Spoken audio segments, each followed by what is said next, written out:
Travaillons. Mes enfants, il faut qu'on travaille. Il faut tous, dans le droit chemin, faire un métier, vaille que vaille, ou de l'esprit ou de la main. Nul ici-bas ne se repose. Il n'est rien d'inerte et d'oisif, ni l'oiseau, ni même la rose, ni ce vieux front chauve et pensif.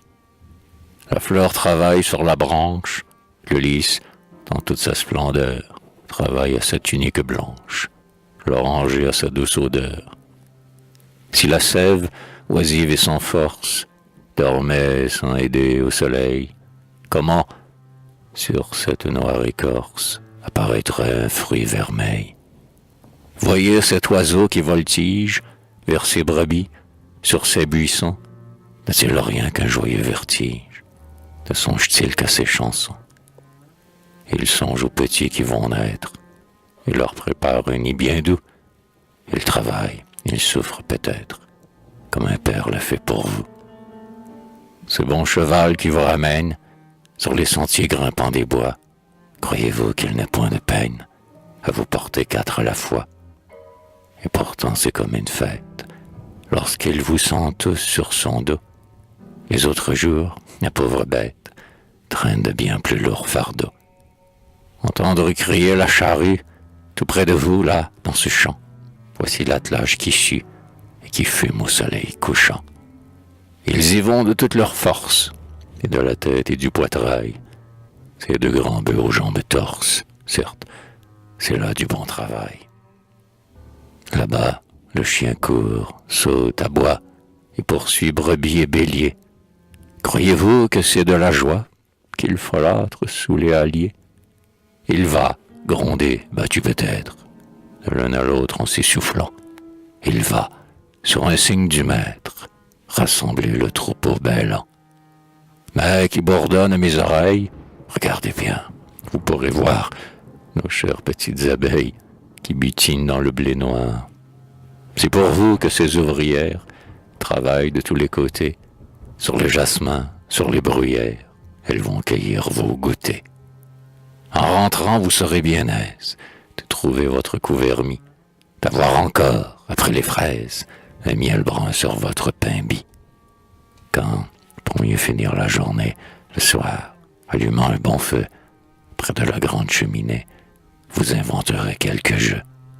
Si, dans un coin, seul, en silence, penchant la tête et fermant l'œil, pendant que l'on rit, que l'on danse, je m'étends sur mon vieux fauteuil, à me voir sans parler ou lire, sans plus faire un geste, un effort, vous direz, avec un sourire, voilà le père qui s'endort.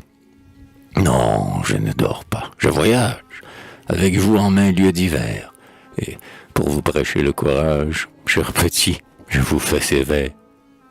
Ils ne vont pas tout d'une haleine, ils ne me tombent pas du ciel, et ce n'est pas non plus sans peine que les abeilles font leur miel. Sachez qu'une belle pensée, qu'une image aux vives couleurs, n'est pas cueillie ou ramassée, comme un fruit ou comme une fleur. Quand j'ai rencontré, d'aventure, un grand ver, des traits éclatants, dans mon âme et dans la nature, c'est que j'avais fouillé longtemps. Dieu seul a le travail facile, l'univers est toujours dispo, sous ses doigts est toujours docile, et Dieu n'est jamais en repos. À toute heure il ordonne, il crée un astre, un monde, un cœur béni.